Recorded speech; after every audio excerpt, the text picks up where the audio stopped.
कहते हैं कि हम जब वहाँ पे पहुँचे हैं तो हमने वो अपना काम करना शुरू कर दिया। मेरे साथ एक और एंकर था, न्यू टीवी के थे, इमरान अरशद साहब। तो वो उन्होंने रिकॉर्डिंग करनी शुरू कर दी और साकिब साहब ने वो शुरू कर दिया रिकॉर्ड करना, गुफ्तगू करनी। वो जो आप देखेंगे वो बोल रहे हैं कि ये है, ये जाली वोट हैं, ये हो रहा है, वो हो रहा है। अब इलेक्शन वो हो चुका है, हम टेक्निकलिटीज़ में नहीं जाते। इलेक्शन हो चुका हुआ है, अब नए बैलेट पेपर 15 तारीख को क्या करने थे और फिर 2 दिन ये मामला रुका क्यों रहा, ये बड़ी मज़े की सूरत हाल है। ये सवाल हैं जो टेक्निकल, हम टेक्निकल सवाल उस तरह से नहीं कर रहे।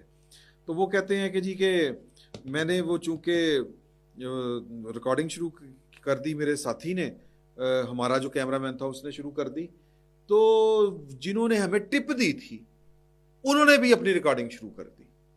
तो हम जब ये रिकॉर्डिंग करके वहाँ से निकल गए तो बकौल मंसूर साहब के कि साकिब खल साहब कहते हैं, राय साकिब खल, कि हमने अपने अपने दफातर में रब्ता किया कि ये हमारे पास स्टोरी है। तो उनके जो एडिटोरियल बोर्ड्स थे उन्होंने कहा कि ये स्टोरी इमेच्योर है, आपको ये नहीं पता कि ये प्रॉपर्टी किसकी है, किसके कहने के ऊपर छप रहे हैं, तो इस तरह तो ये इमेच्योर स्टोरी है, इसके ऊपर और काम होना चाहिए।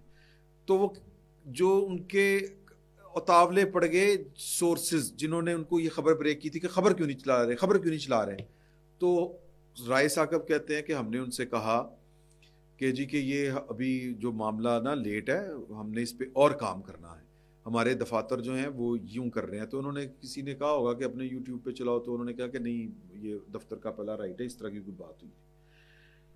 तो जो रिकॉर्डिंग सोर्सेज ने रिकॉर्ड की थी उन्होंने कहा कि हम फिर वो चला देंगे, अगर, क्योंकि वो कह रहे थे कि इल्ज़ाम लगा रहे थे कि तुम लोगों ने नून लीग के साथ मुक गए हो।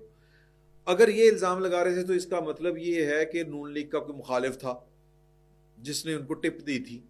मैंने वो पता किया कि वो टिप किसने दी थी और क्या हुआ, वो मैं आपको आगे बताता हूँ। लेकिन यहाँ पे मुझे लगता है कि राय साकिब साहब की जो पाकिस्तान तहरीक इंसाफ और इमरान खान साहब के जो साथ जो मोहब्बत है, उसने इनकी आंखों के ऊपर पर्दा डाल दिया था, रिपोर्टर वाली आंख के। या